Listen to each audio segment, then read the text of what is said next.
Ini nga kanta, inahalad ko sa aton nga iloy, para mabatsyag ta sa iya ang aton nga pagpalangga. Nay, ang kanta nga ini, para gid sa imo. Para sa tun iloy, wala yata ginpabayan. Grabe gid ang pag-atipan. Salamat nay sa tanan-tanan. Ini nga hambahanon para sa aton iloy, sa pagbuligya sa aton wala gid sa nakapoy. Kay tungod gusto ya nga magdako tanga matarong, iya patan na sugat kung sa barkada taga-tambong. Biskan ano kabudlay iyagya kung ginaobra, para maipabalon siya sa aton pag-eskwela. Gani salamat si Munay kay imo gid ko ginbuligan. Sa akon pagdako wala mo gid ko ginpabayan. Imo ginaantos biskan ikaw ka sakripisyo. Imo gyapon na batong kung ano man da sa lako.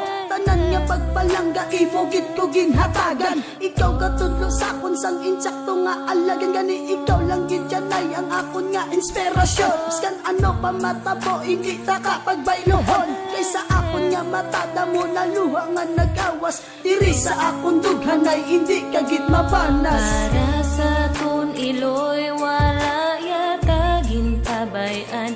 Grabe gid ang pag-atipan. Salamat nay sa tanan-tanan.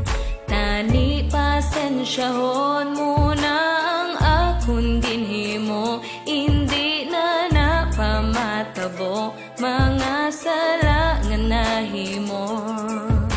Ako nagahinososan sala ko si Munay, kay wala ko gid gipati ang imo mga laygay. Akong tanan ginasikway, imo nga ginahambal. Kung ako imo sawayon, ako lang yaga pakabal. Nagapulaw bugtaw ka pa para ako lang mapakaon. Imo pag ginaplansa ang akon nga sulok-sukon. Kinapalikaw mo ko sa tanan nga ginago. Kay hindi mo gid gusto nga makatuon ko sa ambisyo. Nga malain kag makagubas ang akon kalawasan. Ikaw katudlo sa akon sang mayo nga pamatasan. Para ang hantom ko hindi sa hangin maglupad. Hindi na matabo kay ara ka sa kuntupad. Nga nagabantay sa akon para wala may matabo. Gani pasensya lang gitnay sa mga sala kong ginhimo. Kay ang gusto mo lang tani nga ako mangin matawhay. Salamat sa Ginoo kay ikaw ang ako nanay. Para sa tun iloy, wala yata ginpabayan. Grabe gid ang pag-atipan. Salamat nay sa tanan-tanan.